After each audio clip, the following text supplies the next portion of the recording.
Hal seperti ini juga menjadi pertimbangan bagi BPNTB ketika melihat data dari wajib pajak. Selama ini yang saya perhatikan, ketika melayani wajib pajak, walaupun mereka melihat channel spot dan spot, ini tidak pernah dilihat. Saat itu, nilainya akan ketahuan di sini.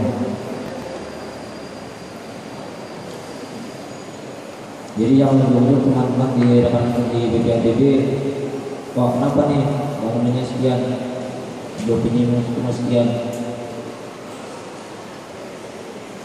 Dengan kondisi teman-teman diberikan kewenangan dan yang ada, seharusnya tidak ada pengaduan ke tempat yang lain. Merasa hal ini bisa teman-teman selesaikan sendiri. Wajib pajak tinggal dipending berkasnya sebelum diturunkan BPNTB ini.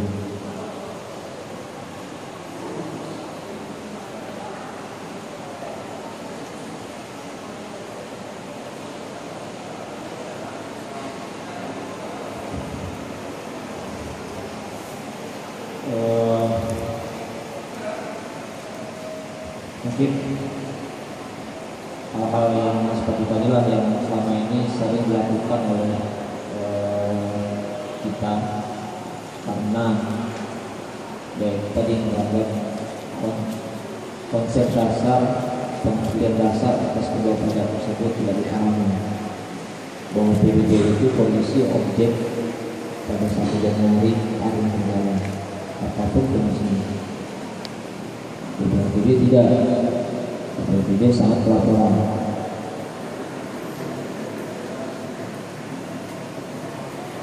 Jadi dimohon ke depan dari para petugas dengan kewenangan yang diberikan, dengan aplikasi yang diberikan, menu yang diberikan, seharusnya memeriksa terlebih dahulu sebelum menyampaikan kepada petugas lain.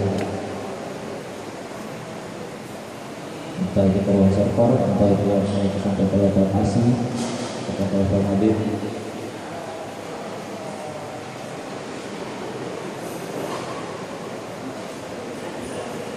Kerja yang dikerjakan oleh petugas pelayanan negara juga tidak secara power. Data ringkas dilihat, spot tidak dilihat, sama juga tidak. Kondisinya tidak akan ada yang mendukung kebenaran data yang dinyatakan lihat. Memang tragisnya di kita tidak punya backup.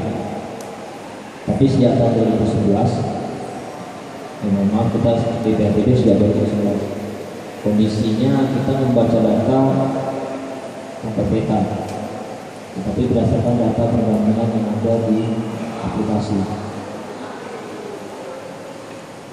Selama ini yang kita lakukan dengan kondisi membaca dengan perbandingan yang betul, dengan histori yang tertera di sertifikat dan lain sebagainya, merasa kesalahan bisa dimungkinkan, walaupun tanpa peta.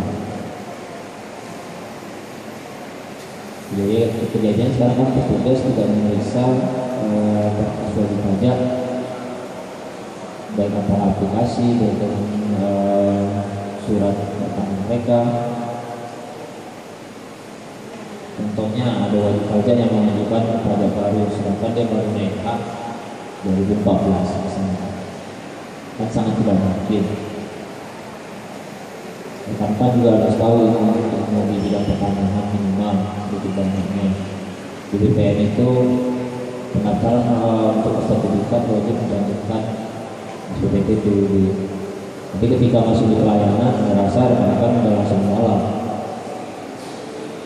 Kalau perlu sampaikan ke wajib pajaknya, silakan Bapak verifikasi kembali, minta hasil Bapak, sampaikan ke kita. Karena saat Bapak mendaftar, SPPT termasuk salah satu syarat yang Bapak lampirkan oleh BPN. Terlepas apakah SPPT yang melampirkan oleh BPN itu induk atau memang betul dari sebagai surat tanah yang dibawa untuk peningkatan sertifikat ini. Hal lain mungkin yang pengajuan lebih baru, ketika misalnya jelas-jelas di sertifikat ada HT, ada tanggungan di sana, ada transaksi kasih BPPB segala macam mustahil, apalagi kondisinya ketika HT itu dilakukan pada tahun 2013 2012 tahunnya pihak bank tidak mau menerima sertifikat diamankan tanpa PWB karena ofisial mereka menilai salah satu persyaratannya adalah sertifikat PWB. Jadi permohonan yang diajukan oleh wajib pajak itu kembali baik sertifikat, baik SKGR-nya, baik apanya, cek kembali ke database. Mudah-mudahan di tahun depan kita melakukan peta, laporan data kita masih lebih baik lagi kita menilai data yang disampaikan oleh wajib pajak. Mungkin itu yang bisa saya sampaikan sore ini. Kira-kira ada pertanyaan dari rekan-rekan atau ada sharing yang disampaikan, silakan. Untuk sekarang lagi kumpul ada petugas PWB, dari pelayanan, ada penjemputan, ada PWB, ada yang juga dari petugas virtual, keberatan, segala macamnya. Sepanjang saya bisa menjawab teknisnya, saya jawab. Kalau nanti mungkin terkait masalah undang segala macam nanti akan coba saya tampung dan akan coba sampaikan ke pimpinan dan ke bagian yang berhak menjawab.